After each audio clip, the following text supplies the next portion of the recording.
What to do when you get triggered so you stop repeating the same triggers, the same fights, the same arguments in your relationships, and you stop sabotaging your goals with your business, your finances, your career, whatever's meaningful to you. I'm going to break it down step by step so you know exactly what to do today, moving forward, to overcome those pesky triggers which probably come from childhood. So let's rock and roll. Let's begin. The only favor, guys, could you just like this video and subscribe? It honestly helps the channel so much. So I love you. I appreciate you. Let's begin. So first and foremost, awareness. You cannot be held accountable to something you're not aware of. Everyone, including you, including me, including every human on the planet, is doing the best with what they have, with their current level of conditioning, their level of awareness, their beliefs, their perceptions, their coding on their computer.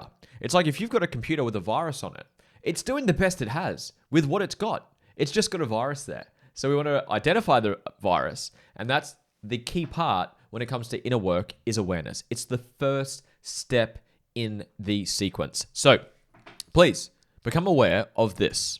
Nothing triggers you. It reveals what's inside of you outside of real fight or flight. When you get triggered into real fight or flight, that is survival. So if you're actually in danger, if you're going to get hit by a car, if someone's going to hurt you, you're in a life or death situation, you have survival instincts that kick in. So you get, quote, triggered into that. Outside of that, outside of any survival instincts, when you're triggered, it's actually you. Let that sink in. When you're triggered outside of real fight or flight, it's you. You don't see things the way they are. You see things the way you are. Your perception is a projection. I love this analogy. We are projectors. Our entire life is a projection. What most people do is they spend their whole life trying to change the projection, not the projector. And that's why you repeat the same fights, the same arguments, the same patterns, the same glass ceilings, the same internal dialogue, the same partner with different faces. You keep repeating the same things because you haven't changed. You haven't worked on you. If you want your life to change, you got to change. I think it was Jim Rohn, I think, from memory. So first part is awareness of what I'm saying. When you get triggered outside of fight or flight, it's you.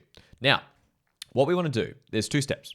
There's regulation and there's integration. They're the two types of tools when it comes to, quote, inner work, healing, mental and emotional growth, self-development, emotional intelligence, call it what you want. There's two types of tools. One is regulation. Second is integration.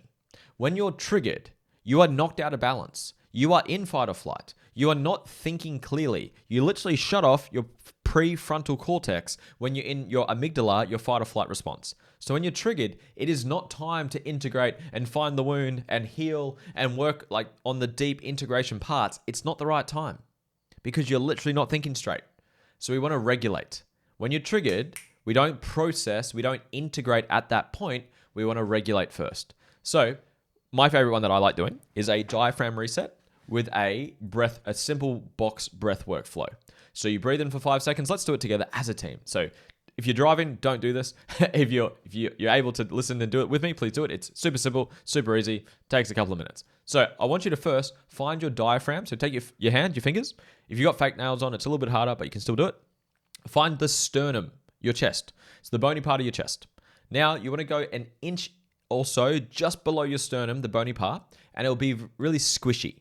It's the squishy part of your belly that just below your sternum, that's your diaphragm. What we're going to do in a moment, not yet, in a moment, I'm going to ask you to breathe in for 5 seconds, and we're going to breathe in through our nose. And when you breathe in, I want you to expand your diaphragm, big belly, deep breathing. You're going to breathe in for 5. You're going to hold it at the top for 5.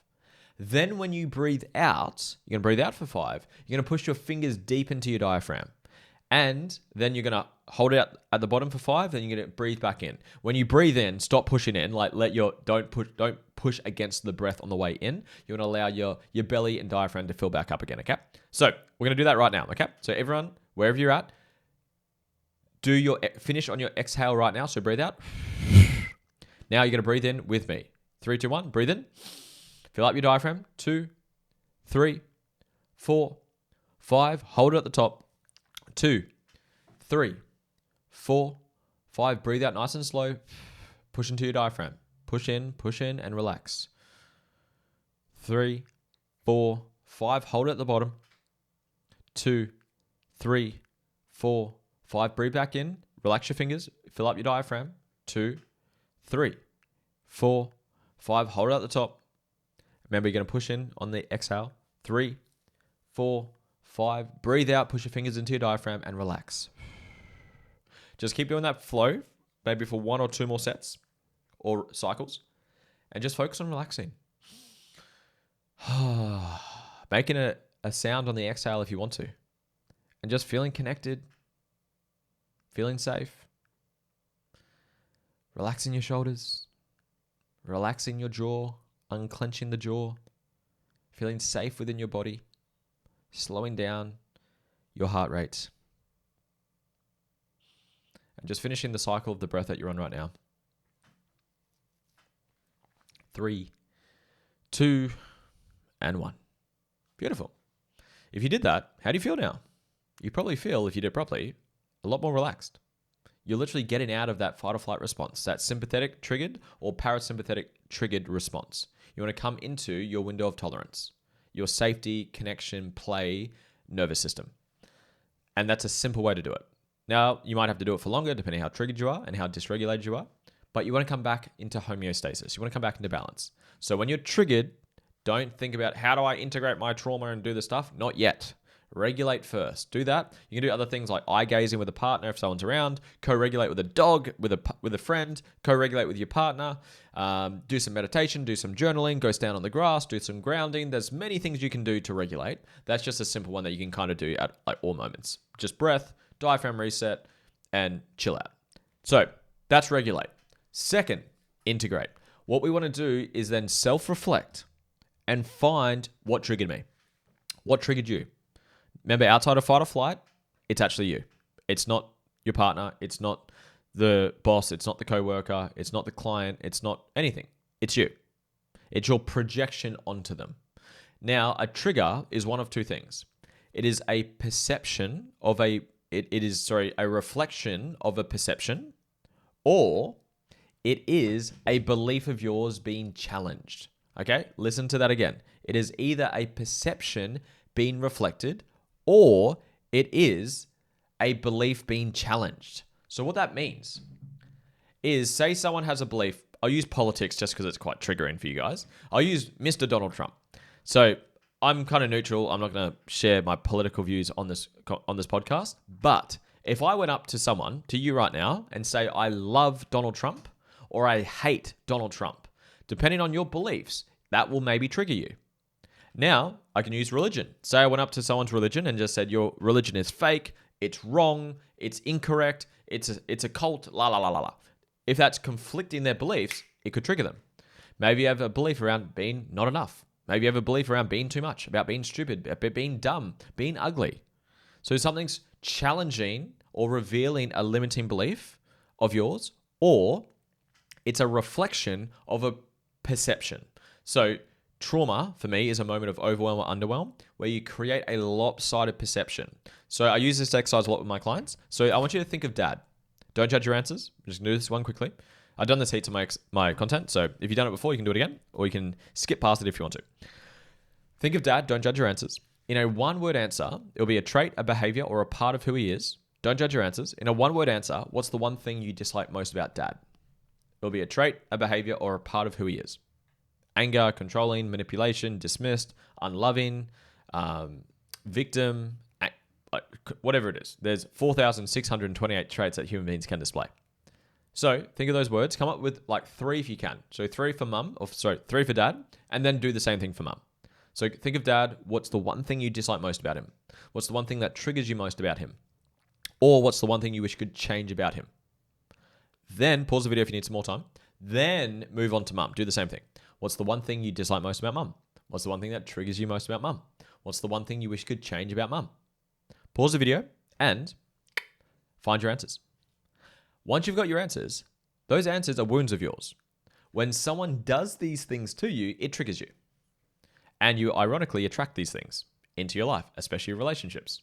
You attract people and situations to reveal where you have not healed. So, when you get triggered, it's not the person, it's not the circumstance, it's not whatever's going on. They're just revealing what's inside of you. Wayne Dyer had this beautiful analogy that he used to do it on stage. He had an orange. I haven't got an orange on me, but he's got an orange. And he says, if I have an orange, if I squeeze it, what's going to come out? Orange juice. And he says, why would apple juice not come out? Why not pineapple juice? Why would only orange juice come out? Because it's what's inside. So when you get triggered, it's revealing what's inside of you. And the goal is to find it. And remember, awareness can't be held accountable to something you're not aware of. You're aware now because you've watched this training, so thank you for being here. Second, you've regulated yourself. We don't integrate when we're dysregulated. So we regulate first, then we self-reflect. That's what we just did then. And step 4, the final step, is to integrate. Go do a process on it. If it's a belief, I have my belief process for free on YouTube. Go to YouTube, type in Lewis Huckstep limiting belief. It should come up. It's got at the time of recording this, about sort of 4,500 views. And it's awesome. I've taken hundreds of thousands of people through it on my other social medias, but I put it on YouTube so you can find it easy. It takes 10 minutes, 15 minutes. It's super simple. You can actually remove beliefs in seconds when you know how to do it. So go do that. It's free. If it's a trauma, if it's a perception, I don't have that publicly just for duty of care of clients. That is in my work. That's in my programs. I have a school community. If you want to come join, there's a free 7-day experience. You can try it for free for 7 days. You get instant access to everything. You get a call with me included. Go grab that. There'll be a link down below. Go work on it. Go integrate it. Because until you integrate it, you'll keep repeating the same patterns. Until you fully remove that belief, fully integrate that perception, and remove the emotional charge to that belief or that perception, you'll keep repeating the same patterns. Because we are the projectors, our life is the projection. That's why so many people's strategies don't work very well. If you've got a belief that you're ugly, you're stupid, you're dumb, you're not worthy of love, and then you go do a dating course and they teach you how to communicate your boundaries better, now that can work, and I believe in the skills, but it's 80% psychology, 20% skills. Skills are simple. Go to ChatGPT. You probably find the skills right there. But a lot of people don't address the internal shit, technical word, the internal stuff that you haven't yet addressed yet. Because we're not aware of it. You are now because you've watched this. And they don't have the tools to do anything about it. That's where I come into it. I got all the tools. I'm so big on root causes. A lot of people spend their whole life addressing symptoms. I'll say that again. Most people don't do anything. They're just unconscious of this stuff. You're conscious because you've watched this. And then a lot of people, when they do self-development, healing, trauma, therapy, whatever, integration work, a lot of people do the symptoms. They've got a symptom, they're anxious, so they go breathe. Okay, that helps out. That's a regulation tool. What about addressing and integrating the thing that made you anxious in the first place? That's the belief or the perception. That's where I want to address that root cause, then the symptoms go away. The triggers go away. I hope this helped out. If you got value, please like, please subscribe. Leave your thoughts down below. Share it with a friend. Share it with your partner. This is so powerful in partnerships, in relationships, because your relationships are the closest mirrors to you, as well as kids, depending how old they are. They will be the closest mirrors to you. So when you can do this with your partner, oh my God, me and my wife get to heal and grow so much because we're aware of this, and then we reflect ourselves back to each other, whether you like it or not. It's going to happen. So, and if you want to work with me, guys, I've got a book. If you're not aware as well, go grab a copy of that. It's on Amazon, Kindle, Audible, or go grab yourself a free 7-day program and you'll get a one-on-one call with me as well. So go grab that. It'll be down below. I love you. I appreciate you. Speak to you soon. See ya.